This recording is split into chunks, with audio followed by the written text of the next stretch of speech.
Assalamualaikum warahmatullahi wabarakatuh. Perkenalkan, nama saya Hasdinar. Saya salah satu guru di SMP Negeri 5 Palangga, Kabupaten Goa, Sulawesi Selatan. Video kali ini merupakan tugas akhir pembatik level 2 tahun 2023. Pada tugas kali ini kami diminta untuk memanfaatkan TIK dalam proses pembelajaran. Nah, dalam proses pembelajaran kali ini, saya menggunakan microsite dengan memanfaatkan platform s.id untuk mengorganisasikan konten-konten pembelajaran yang telah saya buat.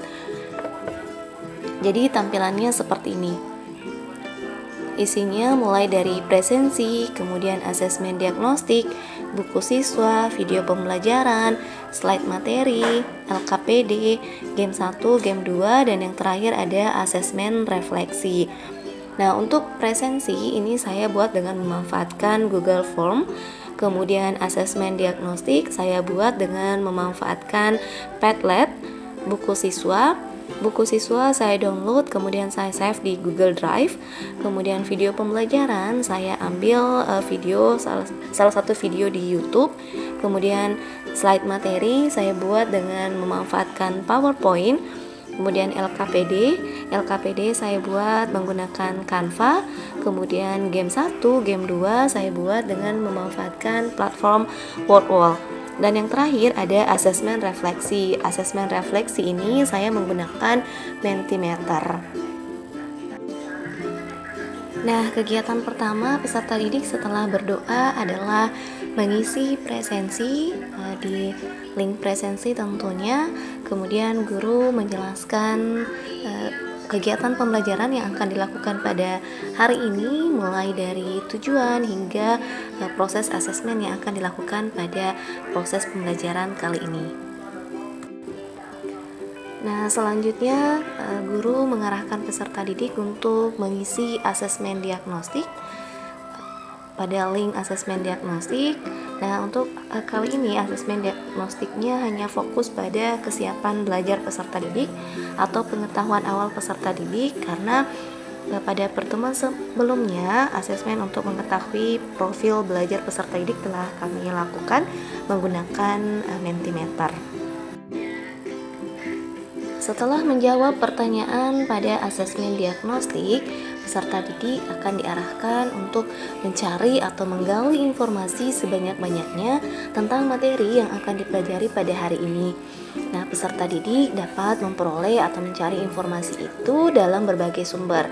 Misalnya bisa melalui melihat atau membaca materi yang telah dipaparkan dalam bentuk slide PowerPoint di bagian slide materi ajar.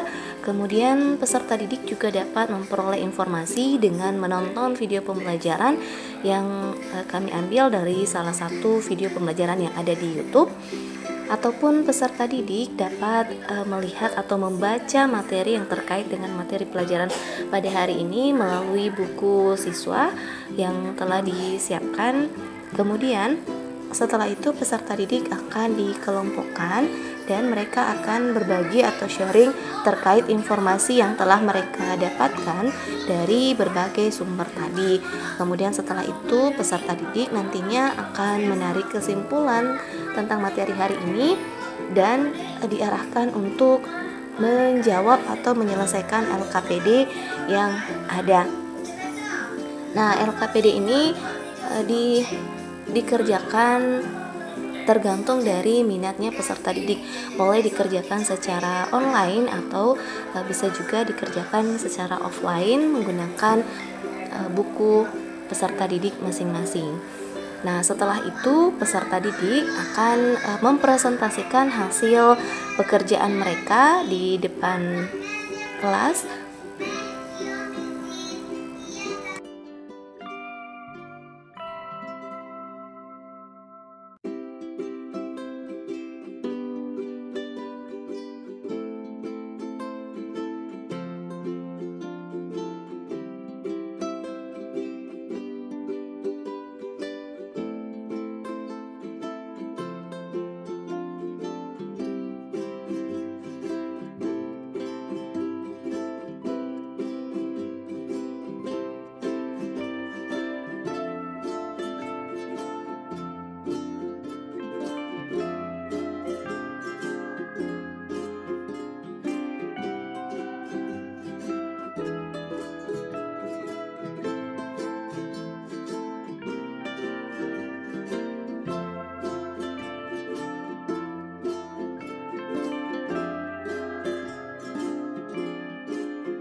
Nah, setelah selesai melakukan presentasi, maka peserta didik akan diarahkan untuk mengerjakan evaluasi yang kali ini evaluasinya dibuat dalam bentuk games pembelajaran.